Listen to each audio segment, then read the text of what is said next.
अस्सलाम वालेकुम। हमारे यूट्यूब चैनल माइक मेंटोर में खुशामदीद।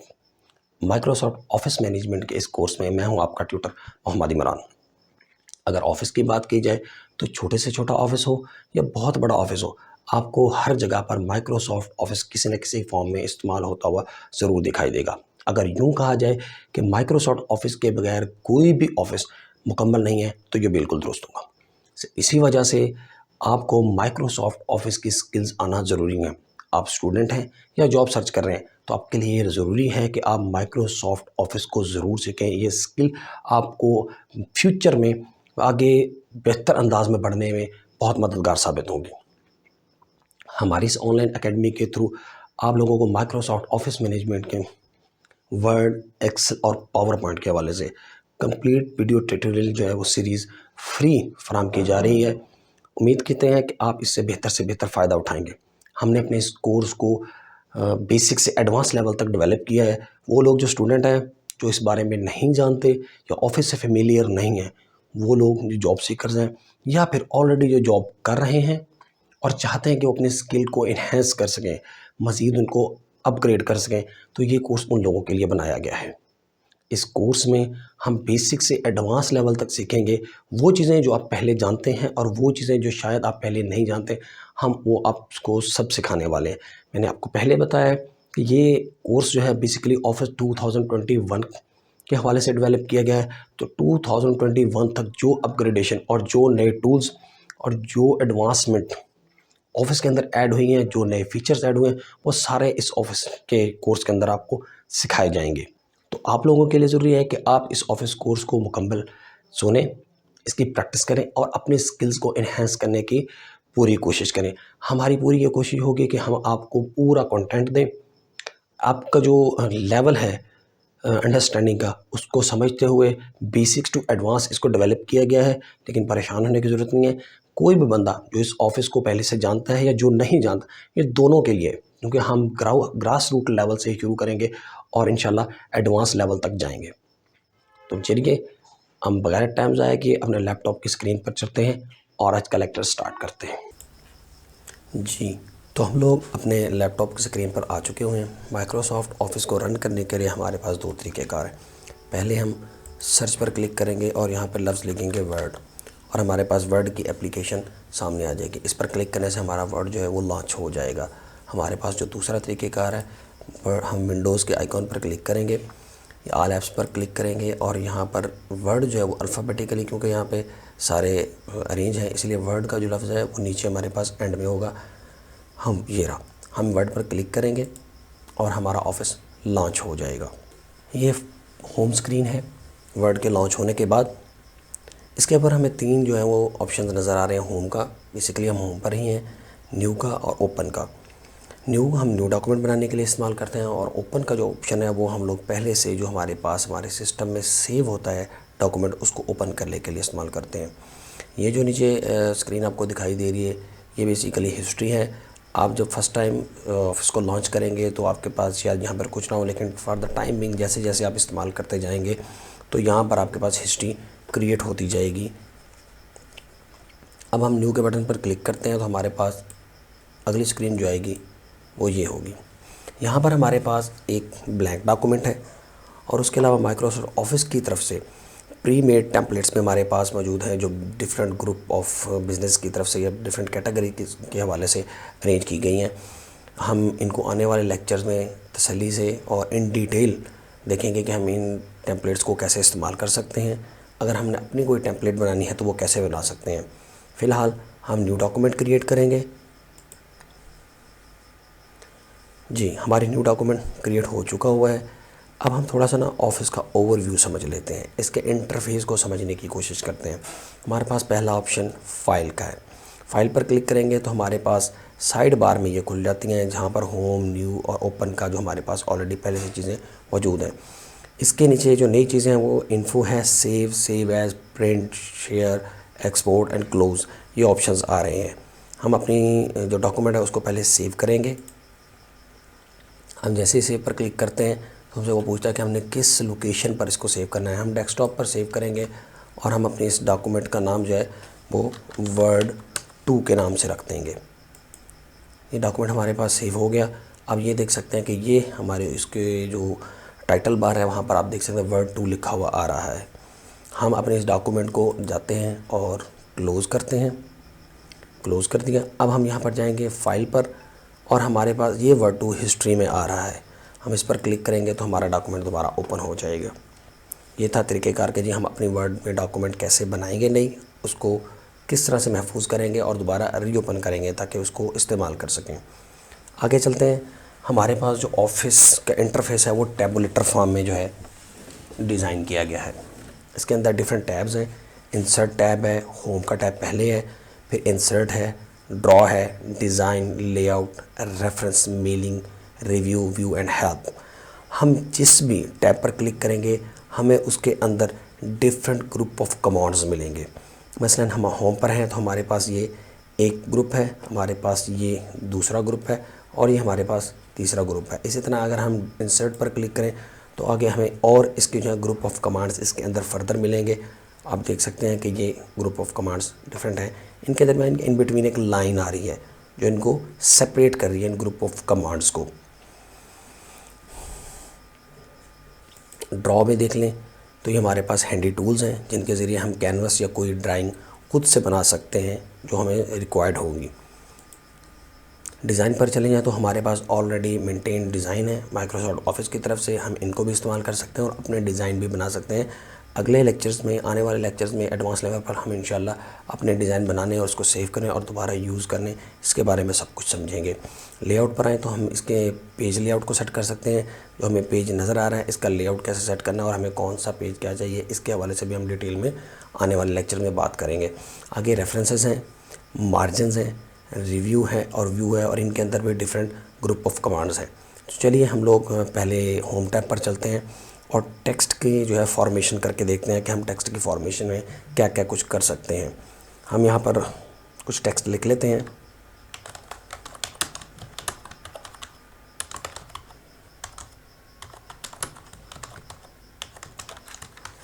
और हम इसको कॉपी कर लेते हैं।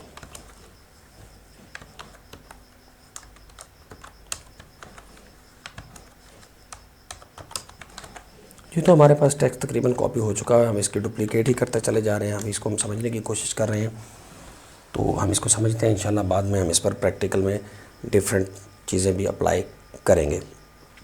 टेक्स्ट में हमारे पास सबसे पहले जो है वो कट कॉपी पेस्ट है। ये तो नॉर्मली सबको ही पता है और इसके जो बताने की या डिटेल में जाने की ज़रूरत ही नहीं है। असल बात हमारे पास जो अगला ब्लॉक है कमांड का, इसके बारे में कि हम टेक्स्ट की फॉर्मेशन कैसे कर सकते हैं। अब टेक्स्ट फॉर्मेशन से मुराद क्या है? टेक्स्ट फॉर्मेशन से मुराद ये है कि हम इसका टेक्स्ट का साइज़ कैसे बढ़ा सकते हैं या कम कर सकते हैं। इसको कितना चाहे इंक्रीज़ करें, कितना चाहे डिक्रीज़ कर लें, हमारे पास इसमें ऑप्शंस मौजूद हैं। इसके अलावा हम टेक्स्ट का कलर चेंज कर सकते हैं, हम उसका बैकग्राउंड चेंज कर सकते हैं, टेक्स्ट को बोल्ड और इटैलिक में कर सकते हैं। तो चलिए हम करके देखते हैं कि हम इसको किस तरह से कर सकते हैं। हमने ये टेक्स्ट सेलेक्ट किया। सबसे पहले हम देखते हैं कि हमारे पास स्टाइल कौन कौन से मौजूद हैं। हमारे पास ये स्टाइल हैं जो विंडोज़ में बिल्टन है। आप एडिशनली फ़ॉन्ट्स इंस्टॉल करके नए स्टाइल भी इसमें ऐड कर सकते हैं। तो हम जैसे ही अपनी कर्सर मूव करते हैं तो देखें ये चेंज हो रहे हैं, स्टाइल्स चेंज हो रहे हैं। हम इसको सेलेक्ट कर लेते हैं।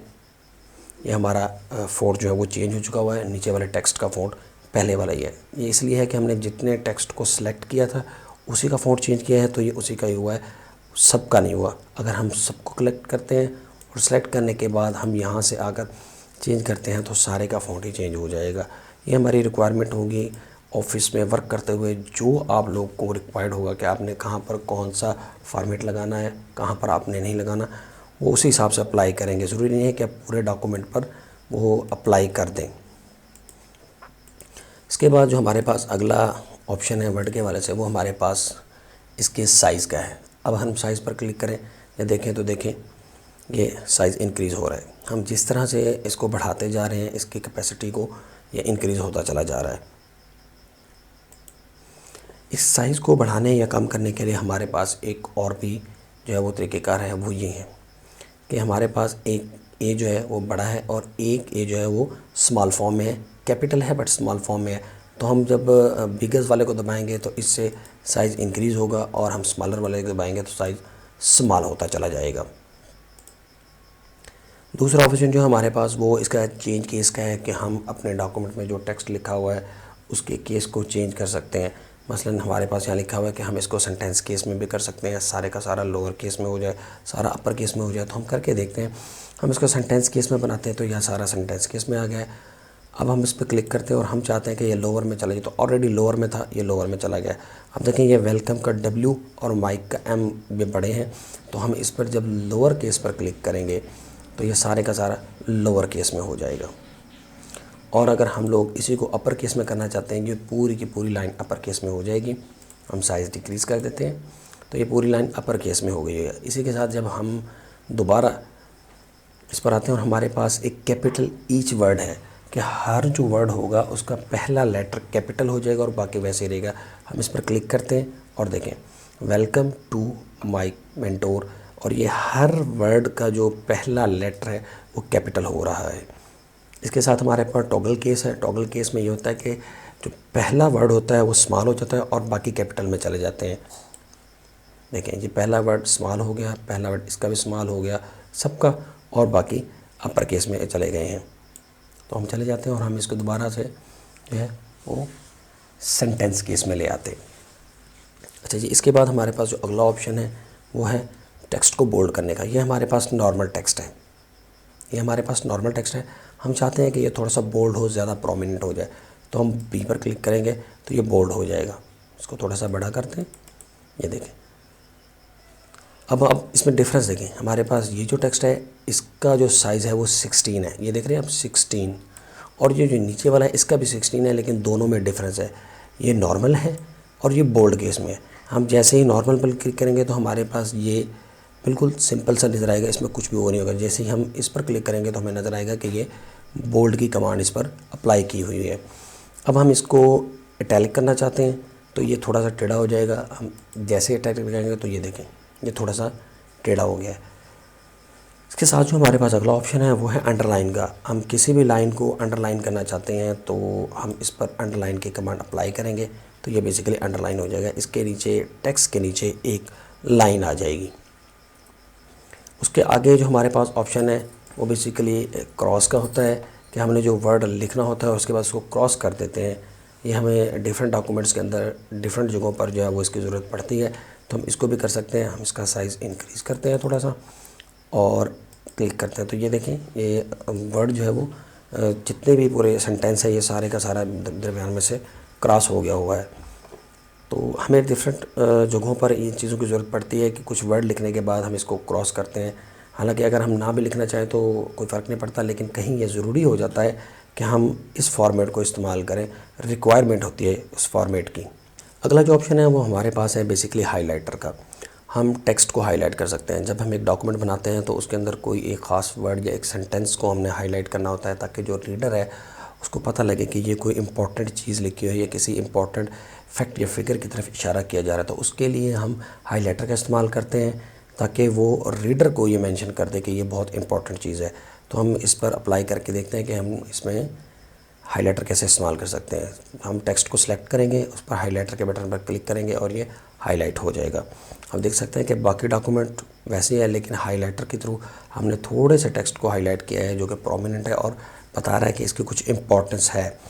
ज़रूरी नहीं है कि हम हाइलाइटर के लिए येलो कलर इस्तेमाल करें। बाज़ दफ़ा ऐसा भी होता है कि हमने डॉक्यूमेंट के अंदर 2 से 3 जो है वो मार्क करने होते हैं डिफरेंट डेंस के हिसाब से कि कौन सा कितना इंपॉर्टेंट है और कौन सा कितना इंपॉर्टेंट नहीं है, या कम इंपॉर्टेंट है या ज़्यादा है। तो उसके हवाले से जब हम मार्किंग करेंगे, हाईलाइट करेंगे, तो हम इसका कलर भी चेंज कर सकते हैं। ये हाइलाइटर के साथ एक छोटा सा एरो बना हुआ है, जब हम इस पर क्लिक करेंगे तो हमें इसके अंदर मज़ीद कलर्स मिलेंगे जो हम इस पर अप्लाई कर सकते हैं। हम इस पर ग्रीन कलर अप्लाई करते हैं तो देखें जी हमने इस पर 2 कलर अप्लाई कर दिए हैं। हमने 2 डिफरेंट कलर्स के हाइलाइटर्स जो हैं वो लगा दिए हैं। इसके आगे अगर हम चलें तो हमारे पास ये ऑप्शन आ रहा है, ये बेसिकली टेक्स्ट कलर का है कि जो हमारा पास ये डॉक्यूमेंट में जो लिखा हुआ टेक्स्ट है इसका कलर कैसा होना चाहिए। हम अपने डॉक्यूमेंट के इस टेक्स्ट को सिलेक्ट करते हैं और हम कलर पे क्लिक कर देते हैं। तो देखें हमारा जो कलर था वो पूरे के पूरे डॉक्यूमेंट के जो सिलेक्टेड एरिया था वहाँ पर रेड हो चुका हुआ है। इसमें भी हमारे पास डिफरेंट कलर्स हैं कि हम जिस कलर में चाहें इसको कन्वर्ट कर सकते हैं। हम चाहें तो ब्लैक भी कर सकते हैं, हम चाहें तो रेड में भी कर सकते हैं, और हमारे पास और भी तकरीबन सारे कलर हैं, आप कोई भी अप्लाई कर सकते हैं। हम ब्लू कलर इस पर अप्लाई कर देते हैं।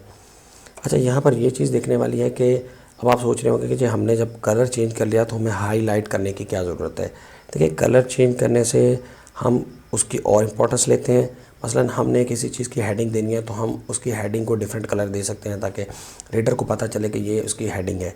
लेकिन जो हाइलाइटर होता है ये बेसिकली इसलिए इस्तेमाल किया जाता है कि जब हम एक फ़्लो में डॉक्यूमेंट को रीड कर रहे हैं और रीडिंग के दौरान जब उस टेक्स्ट में कोई ऐसी बात आ जाती है जो इम्पोर्टेंट होती है तो उसको हमने हाईलाइट करना होता है, हमने उसका कलर चेंज नहीं करना होता।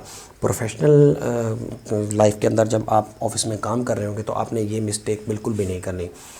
जिन चीज़ों को हमने इम्पोर्टेंस देनी होती है, हम चाहते हैं कि रीडर उनको तवज्जो दे और उस पर गौर करे, हमने उसको हमेशा हाईलाइट ही करना है, कलर चेंज नहीं करना।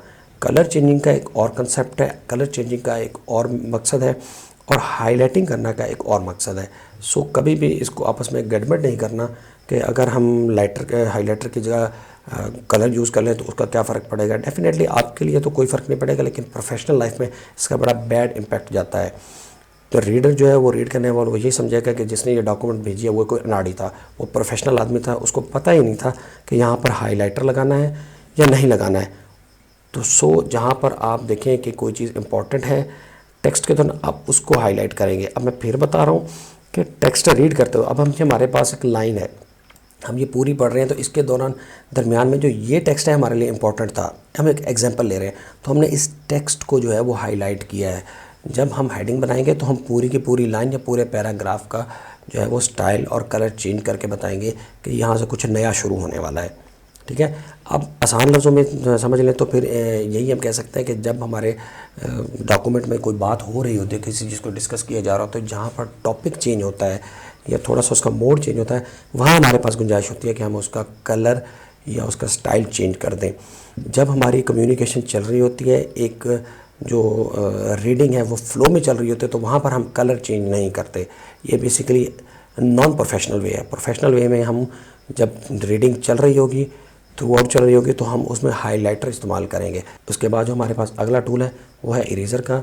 हमने कोई भी फॉर्मेशन कर ली है, कोई भी फॉर्मेट कर लिया है, कलर चेंज किया, हाइलाइटर लगाया है, या फिर उसका टेक्स्ट चेंज किया है, फ़ॉन्ट स्टाइल चेंज किया है, हम उसको ख़त्म करना चाहते हैं तो हम इरेज़र से उसको ख़त्म करके बिल्कुल रॉ कंडीशन में ला सकते हैं। हम इसको सेलेक्ट करेंगे और इरेज़र पर क्लिक करेंगे, इसकी सारी फॉर्मेशन जो है वो ख़त्म हो गई है, सिर्फ हाइलाइटर रह गया है। क्यों हाइलाइटर रह गया है? मैंने पहले बताया था कि ये हमेशा इंपॉर्टेंस के लिए होता है कि कोई भी बात हमारे डॉक्यूमेंट में जो रीड कर रहा है उसको पता चलनी चाहिए कि ये इम्पॉर्टेंट चीज़ है। सो दैट इज़ वाई आपकी जो सेटिंग है, आपकी जो फॉर्मेटिंग है टेक्स्ट की, उसमें जो हाइलाइटर है वो कभी भी इरेज़र से रिमूव नहीं होगा, बाकी सारी फॉर्मेटिंग रिमूव हो जाएंगी। ये इसकी इम्पोर्टेंस बता रहा है कि इरेज़र जो है ना वो हाईलाइट की हुई चीज़ को भी इरेज़ नहीं कर सकता, क्योंकि वो डॉक्यूमेंट में बहुत इंपॉर्टेंट चीज़ है। तो हम सारे की जो है वो फॉर्मेट फिर से जो है ना इरेज़ करके देखते हैं, उसको रॉ फॉर्म में लेकर जाते हैं। आप देख सकते हैं कि ये सारे का सारा रॉ फॉर्म में आ गया है। जिस तरह हमने पहले इसको फॉर्मेट किया था, वो सारी की सारी फॉर्मेशन ख़त्म हो चुकी है और ये वापस अपनी ओरिजिनल हाथ में आ चुका हुआ है। इसमें सिर्फ दो चीज़ें रह चुकी हैं, वो है हाइलाइटर ग्रीन और येलो कलर का, क्योंकि इसकी इम्पोर्टेंस बहुत ज़्यादा है। जी, तो आज के लेक्चर में हमने सीखा ऑफिस में नई फाइल किस तरह बनानी है, पहले से बनी हुई फाइल को किस तरह से ओपन करना है, और जो फाइल्स हमारे इस्तेमाल में बार बार आ रही हैं, कंटिन्यूस इस्तेमाल में आ रही हैं, हमने उसको अपने मेन स्क्रीन पर किस तरह पिन करना है। इसके साथ साथ हमने ऑफिस का जो इंटरफेस है उससे फेमिलियर हुए कि जो ऑप्शंस हैं, जो कमांड्स हैं, वो कहाँ कहाँ मौजूद है, हमें क्या करना है, कब करना है, किस चीज़ की जरूरत है, उसकी हमें कमांड कहाँ पर मिलेगी। हमने ये सारी फेमिलियरिटी देखी, हम इसके इंटरफेस से फेमिलियर हुए, हमने इसको जाना, और इंशाल्लाह आने वाले नए लेक्चर्स में उनके अंदर हम इन सब टूल्स को है बताए इस्तेमाल करेंगे और इनका बेहतर इस्तेमाल सीखेंगे।